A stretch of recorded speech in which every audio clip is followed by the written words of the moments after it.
Bonjour, Frédéric Naïm, avocat spécialisé en droit fiscal, j'exerce à Paris.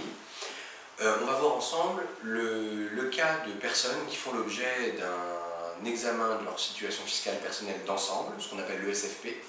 Donc là, c'est le particulier qui fait l'objet d'un contrôle fiscal à titre personnel et qui donc va recevoir un avis de SFP lui disant en gros, monsieur, on va vous contrôler vos revenus sur les 2 ou 3 dernières années en fonction.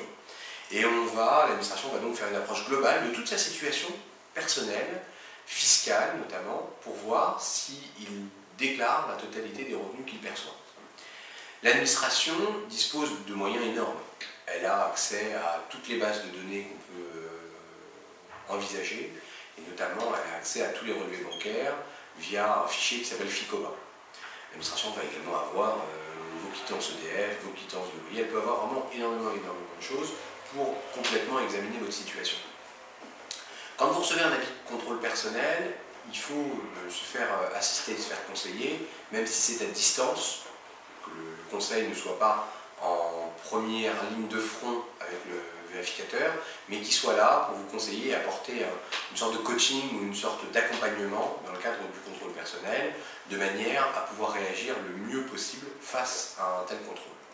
Quand on a un contrôle personnel, l'administration va en fait comparer les revenus que vous avez déclarés, qui figurent sur la feuille d'imposition que vous lui avez adressée, avec les sommes qui apparaissent sur vos crédits bancaires, sur vos relevés bancaires, sur vos comptes, ou si elle constate que vous ne mettez rien sur vos comptes et que vous avez des revenus, un train de vie très important, et que vous ne déclarez rien non plus, elle va se poser des questions et elle va, à partir de là, vous interroger.